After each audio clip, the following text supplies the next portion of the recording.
Good morning. Independence Day in the United States.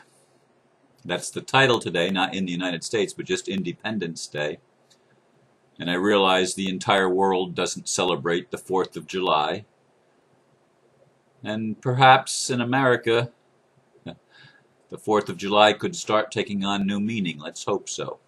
Anyway, the blurb that I wrote is, wouldn't it be nice if the entire planet was set free from our enslavement to our personal ignorance and the shadow elements of our collective society or collective humanity? It may not happen today, but I do see a time when this will actually happen.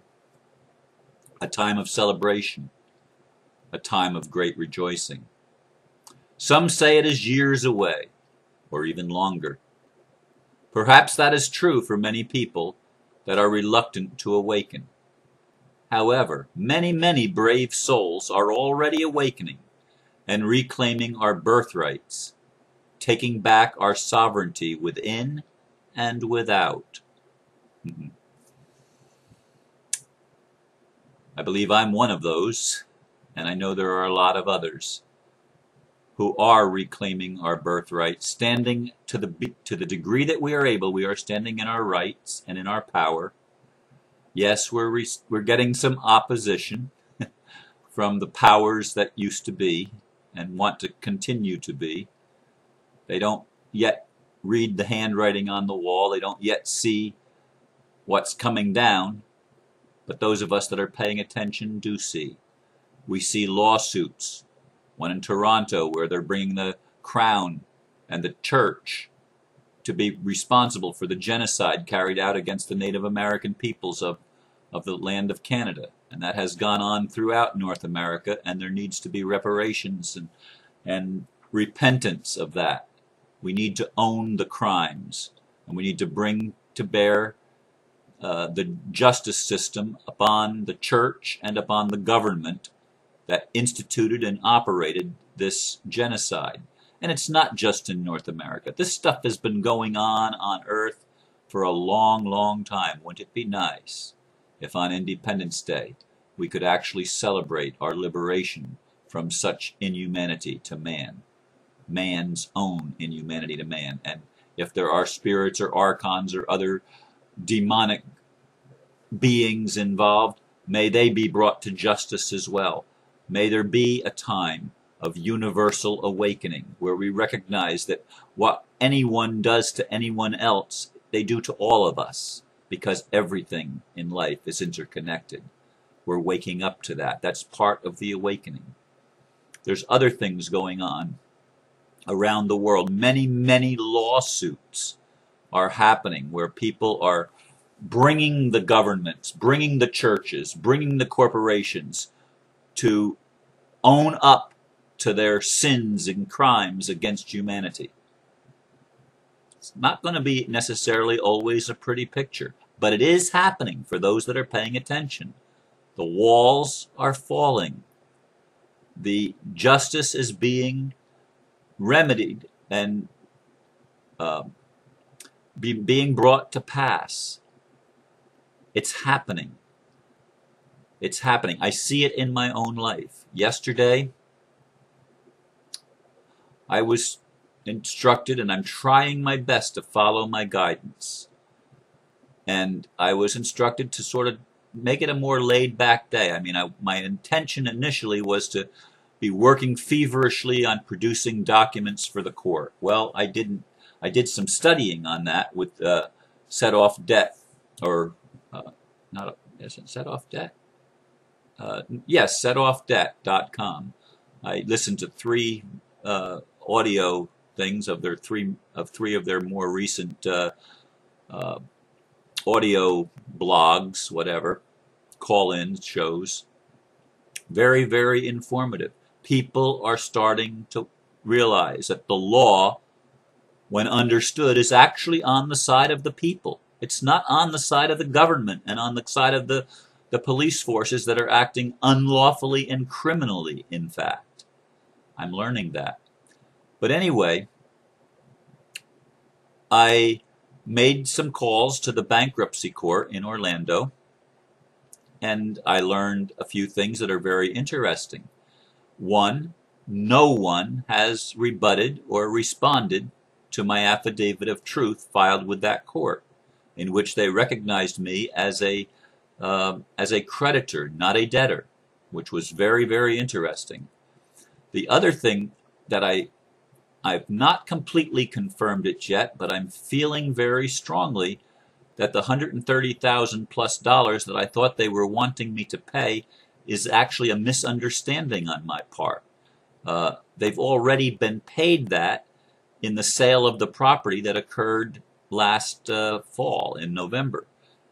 That same amount that I thought they were trying to get from me, they may have already gotten it, and it's not something that they're requiring me to pay. I still, as I said, I need clarification on that, but that was really, really good news, and I have a feeling that that's going to be quite easily resolved, and it does establish, because nothing was rebutted, it does establish facts on the record yet again in a court of law, this time a federal court. It establishes facts in the case regarding my house. So this is, to me, very, very strong, very, very good news. The other thing is the Department of Justice and the Department of Treasury, IRS, that came calling on me when I was not here last Thursday when I was in court, and left their business cards that I held up the following day. They are not looking for me. It has nothing to do with me. They're involved in an investigation of an investment scam that someone that used to live here for a period of time back in 2009. She asked if she could stay with me, and she was running some kind of a multi-level, what to me looked nothing more than just a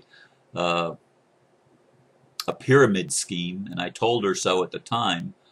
But anyway, apparently there's been a lot of people complain about that, and there's an ongoing investigation with the Department of Justice and the Department of Treasury, IRS.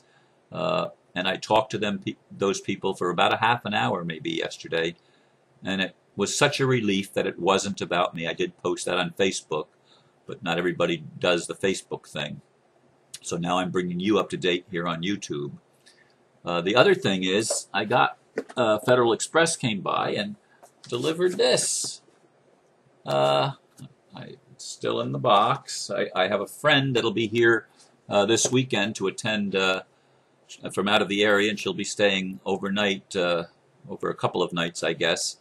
And she has an iPad, and she's going to give me instructions on how to use it, but someone sent me an iPad, so I think that was really neat.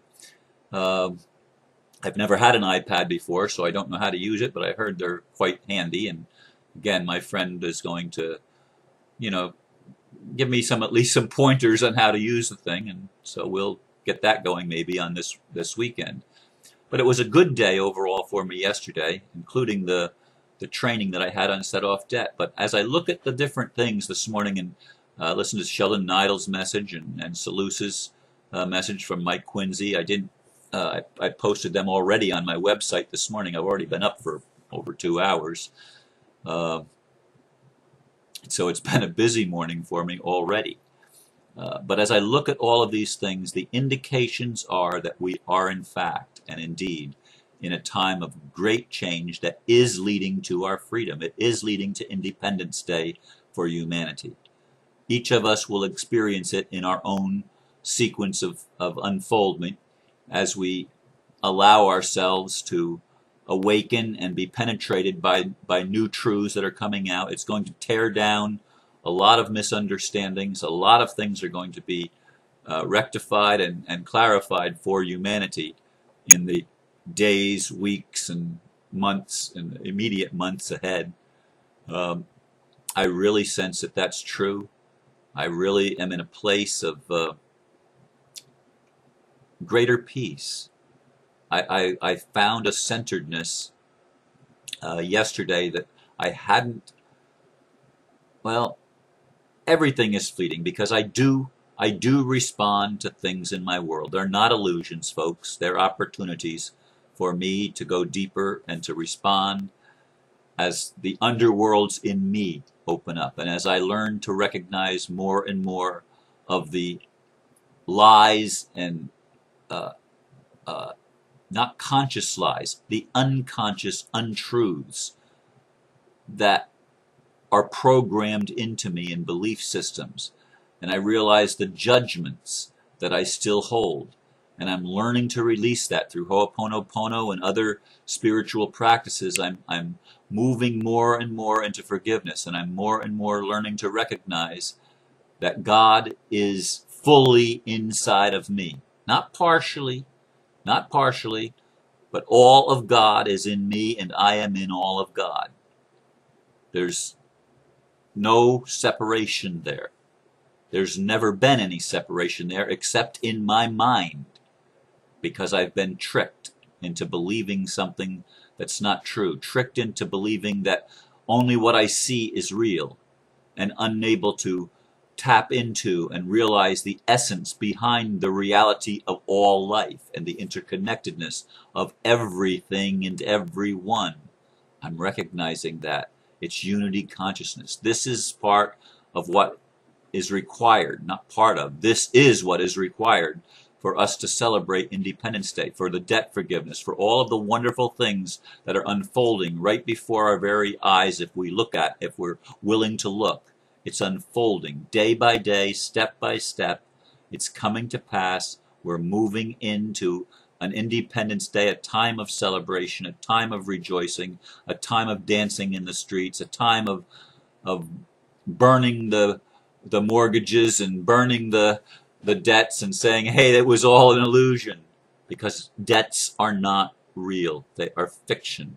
And they are made to exist in a fictional world where even the people, you and I, were made into fictions because we didn't know who we were. But we're reclaiming that. And we're moving into a higher state of a consciousness, a higher state of development.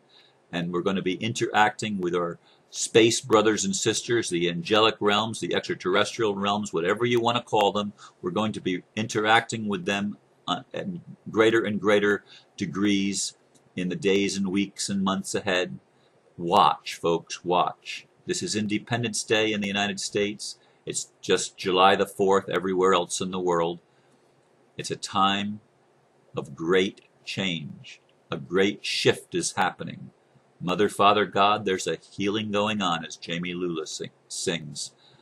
And indeed, there is a healing. And I want you to be encouraged, despite whatever you're going through, despite the sicknesses and the economic hardships and the legal challenges and the other things, the relationship issues that are coming up. All of this stuff is coming up so it can be healed. It's coming to the surface so that we can become aware of it and take a new stance toward it, a stance of recognizing that there is love and bringing love into the fearful situations and the terror situations, bringing love in and healing and transmuting and transforming the situations into ones that bring light and love and laughter and life, abundant life, everlasting life. I think I've reached the end of what I want to share today. I hope and pray that I've been able to uplift you and your situation even just a little bit. Good things are happening. Look for the silver lining. Look for the gift that's in everything that's happening, and ask Spirit to help you to be able to allow and to receive and to hear the messages that are coming to everyone that has ears to hear. May you be one of those. Thank you again. Namaste. Blessings to all of you.